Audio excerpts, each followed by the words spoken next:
नमस्कार दोस्तों, आप सभी का स्वागत करते हैं यूके एसएससी क्रैकर में। तो उत्तराखंड चिकित्सा सेवा चयन बोर्ड के अंतर्गत 824 पोस्टों के लिए स्वास्थ्य कार्यकर्ता महिलाओं की जो वैकेंसी निकाली गई थी, तो इसमें जो है रिजल्ट घोषित हो चुका है और अभिलेख सत्यापन हेतु आमंत्रित अभ्यर्थियों की सूची और निर्देश। ठीक है, तो इसमें देखेंगे कि किस तरीके से आपको डॉक्यूमेंट वेरिफिकेशन के लिए जाना होगा, कौन कौन से महत्वपूर्ण डॉक्यूमेंट्स आपको ले जाने होंगे। ठीक है, तो वीडियो को आप पूरा एंड तक ज़रूर देखिए और इसमें हम ये भी बात करेंगे किस तरीके से जो है इसमें सिलेक्शन हुआ है, कितने कैंडिडेट्स जो हैं एक दिन में बुलाए गए हैं। तो पूरा वीडियो को एंड तक ज़रूर देखें, जिससे कि आप समझ पाएंगे कि किस तरीके से जो है इसमें आपका डॉक्यूमेंट वेरिफिकेशन होगा। ठीक है, तो टोटल पोस्टें आपकी जो है 824 रही। ठीक है, तो आपका जो है डॉक्यूमेंट वेरिफिकेशन आपका 25 जून से जो है स्टार्ट हो जाएगा शनिवार से, और जो है 6 जुलाई तक चलेगा। ठीक है, तो आपको जाना कहाँ है? प्रातः आपको उत्तराखंड चिकित्सा सेवा चयन बोर्ड का भवन संख्या 23 line number 3 Shastri Nagar Haridwar road Dehradun में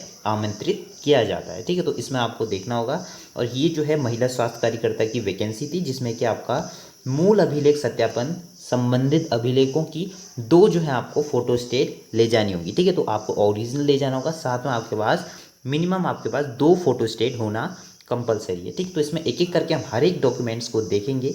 सबसे पहले आप देखेंगे अभिलेख सत्यापन हेतु जारी किया गया प्रवेश पत्र। ठीक है, तो प्रवेश पत्र जो है आपके पास होना चाहिए। इसकी आपके पास फ़ोटो होनी चाहिए। ठीक है, एक फ़ोटो लिखिए तो आप लोग ज़्यादा से ज़्यादा 2 फोटो, हर एक की 2 फोटो ले जाइए।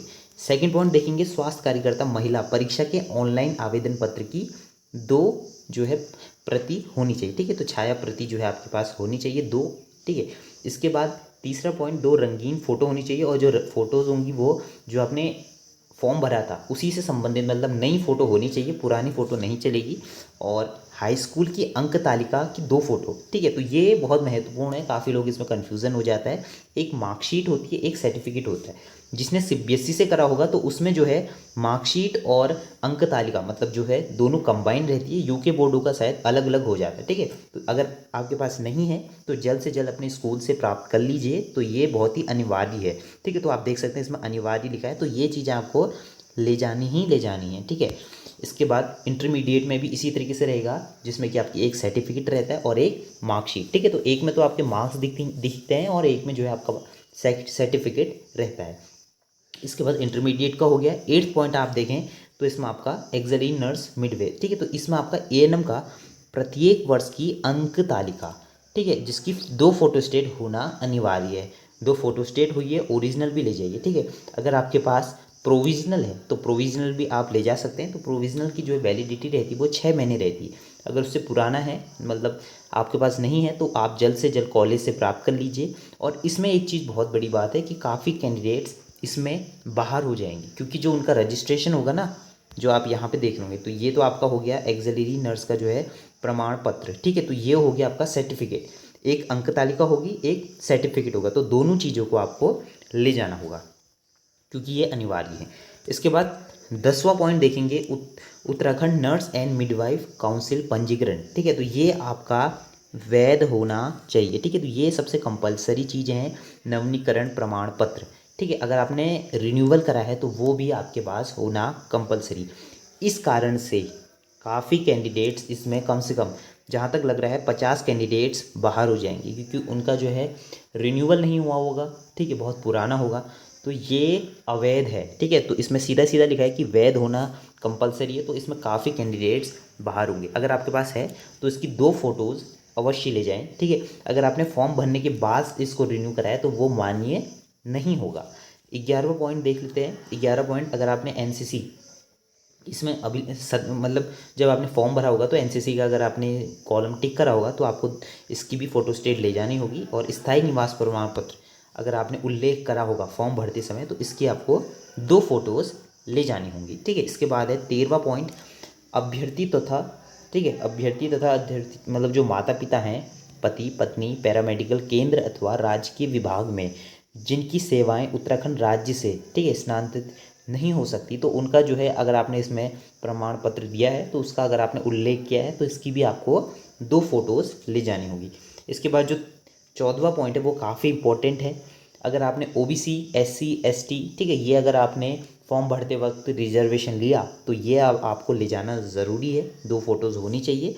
साथ में अगर आपने ओबीसी कैंडिडेट्स होंगे तो आपका रिन्यू होना चाहिए, ठीक है। तो ये आपका रिन्यू होना चाहिए। अगर आपने फॉर्म भरने के बाद रिन्यू कराया तो वो मान्य नहीं होगा, ठीक है। इसके बाद है 15वां पॉइंट, स्वतंत्रता सेनानी, ठीक है। अगर आप कोई भी सेवा में हैं, ठीक है, राजकीय अनाथ बच्चे, तो इसका भी आपके पास अगर आपने आवेदन पत्र में उल्लेख किया गया है तो इसको आपको अवश्य ले जाना है, ठीक है।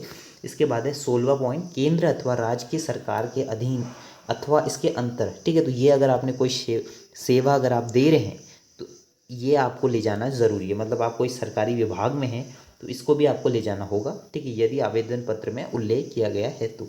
17वां पॉइंट है अन्य प्रमाण पत्र यदि कोई हो तो 2 फोटोज़, मतलब जो फोटो स्टेट है उनको ले जाना अनिवार्य, ठीक है। अगर आपने आवेदन करते समय इसका उल्लेख किया है तो ये मैंने आपको डॉक्यूमेंट बता दिए हैं कि कौन कौन से डॉक्यूमेंट्स आपको ले जाने होंगे, ठीक है। तो 17 पॉइंट्स हैं, तो एक एक करके आपको समझा दिया गया। आप आई होप आप लोग समझ गए होंगे। तो इसके बाद सीधे देख लेते हैं कि कितने रोल नंबर वाइज जो है कैंडिडेट्स एक दिन में बुलाए हैं, ठीक है। रजिस्ट्रेशन नंबर आप एक एक करके देख सकते हैं।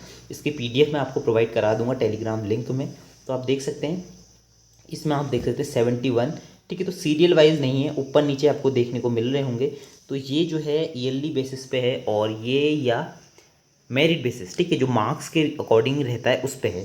पहले जो होगा, सपोज़ अगर 2010 का बैच है तो इसमें 2010 के बैच में किसी के नंबर 60 होंगे, किसी के नंबर, ठीक है, 70 होंगे, तो 70 वाला क्या होगा, ऊपर होगा, ठीक है। तो इस तरीके से इसमें मेरिट बनती है, ठीक है। तो इसकी मैं आपको जल्द ही PDF प्रोवाइड करा दूंगा कि किसके कितने नंबर थे, कितनी जो है कौन से ईयर का था, ठीक है। तो ये आप चैनल में बने रहिए, जल्दी आपको इसकी पूरी जानकारी मिल जाएगी। तो आप देख सकते हैं शनिवार को पहले आपको 16, ठीक है, यहाँ पर आप देख सकते हैं 25 जून को बुलाया गया है। तो पहले दिन आपको 100 कैंडिडेट्स को जो है इसमें आमंत्रित किया गया है, ठीक है। तो पहले दिन 100, सेकंड जो है आप देख सकते हैं दूसरे दिन भी आपको सोमवार को 27 जून को आपको 100 कैंडिडेट्स बुलाए गए हैं। तो इसी तरीके से आपको हर एक दिन 100 कैंडिडेट्स इसमें बुलाए गए हैं। तो जिस दिन आपका रोल नंबर आता है उस दिन अपने पूरे डॉक्यूमेंट्स को सही तरीके से ले जाइए और उस दिन जाना अनिवार्य।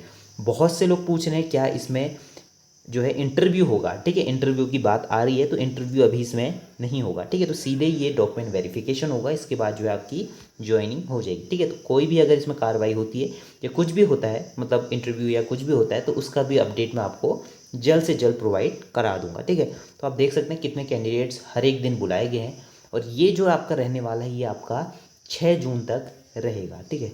6 जून तक आपका रहने वाला है, ठीक है। तो उससे पहले मैं आपको प्रोवाइड करा दूंगा और चैनल में आप बने रहिए, ठीक है। चैनल को आप सब्सक्राइब कर लीजिए। मिलते हैं नेक्स्ट वीडियो में, तब तक के लिए बाय बाय, जय हिंद, जय भारत।